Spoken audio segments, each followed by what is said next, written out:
Well, Rachel Reeves has finished her big speech to the Labour conference. I'm with Tom Harwood, our Deputy Political Editor. Tom, how do you make you in the hall? I wasn't. The energy there was huge. You can tell that this is a big moment for Rachel Reeves. 7 standing ovations from her from the crowd. She was really playing to the crowd, bringing back up all the old favourites, taxing non-doms, taxing independent school fees, taxing energy companies. In fact, for a Shadow Chancellor who's trying to say that she's not going to be a tax and spend Chancellor, we heard quite a bit of tax there too, but nothing new. No, we knew all that, didn't we? Because they're very careful about not trying to scare or frighten the horses. They know they're on the way into power if they don't mess it up.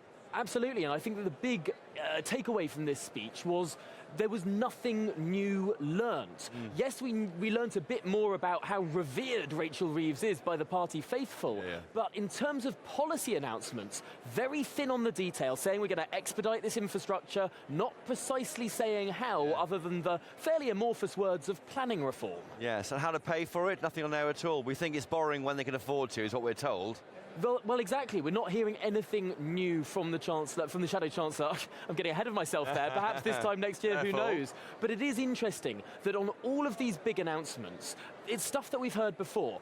Every single element of that speech had been already announced, carefully planned. This is almost going back to those Blairite days of stage management and, perhaps most fascinatingly of all, after the speech, just as some delegates were standing up to leave, the chair of the conference said, no, sit down, we've got a special message. And that was, of course, Mark Carney, former governor of the Bank of England, appearing to endorse Rachel Reeves as a future Chancellor. Well, Mark Carney, of course, he said, I think, it's beyond time to give her ideas and put her ideas and energy into action. And beyond time, don't forget, Bank of England governor appointed by George Osborne, you know, you'd have thought, not unadjacent to Tory ideas, supporting a Labour Shadow Chancellor. You'd have thought, although of course Mark Carney is someone who has clearly not been aligned with the government since around 2016. And Brexit by any chance? It might have something to do with that, and clearly he has made some of these comments in the past. He made some comments actually about how Liz Truss tried to turn Britain into Singapore-on-Thames and actually turned it into Argentina. That was his words, and I think that attracted some criticism from economists. But it does seem that he's been drifting from the Conservatives for quite some time, and no doubt it helped that in Rachel Reeves' speech she re-announced one of these other big re-announcements, embedding the OBR, the Office for Budget Responsibility, even deeper into how big fiscal announcements are done. Whenever a big tax and spend announcement comes about, that will now require, under her changes, a full OBR assessment. That's an elected politician giving power over to an unelected quango to be even more powerful than it is already. In the audience, Peter Mandelson, cheek by jowl on the front row there with the Shadow Cabinet. He's making very clear that he's right back at the centre of power of what could be the future Labour government. Certainly, and if we're to believe media reports, he's speaking daily to those in and around decision-making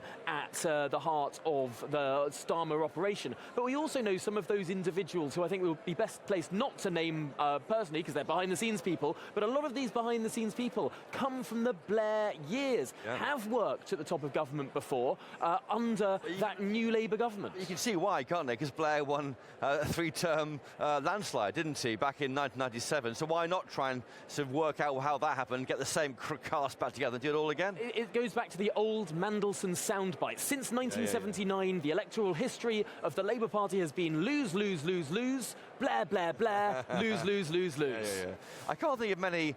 I mean, thinking back to Blair, that, you know, tough on the crime, tough on the cause of the crime, education, education, education.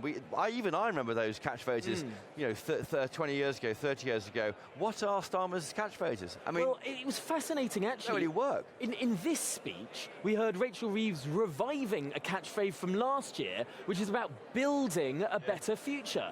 Now, that's not the slogan of this conference, but she said it a huge number of times in her speech. It was almost competing to be the conference slogan. The conference slogan this year is something to do with getting our future back. It's all a bit Doc Martin, and, not Doc and Martin, and those cars with the funny doors and all the rest of it. DeLorean, you mean? Yeah, that's exactly. I was around here on our brilliant stand here at GB News. What, 100 people gathered watching it. They all applauded heavily on the idea of clawing back money lost over the COVID pandemic. That's popular. popular. She also talked, didn't she, about her mum counting out the money at home, and I think that, for me, was shades of Thatcher, the grocer's daughter. Careful with my family's money, so I'll be careful with your country's money. That's the kind of line she's drawing, isn't it? Absolutely, and shades of Thatcher were dotted through this speech. Whether it's actually the way her dress, Tom, her dress, which is Tory blue, the way she speaks. Did you hear the intonation at the end of the words, bringing it down that vocal register, but also talking about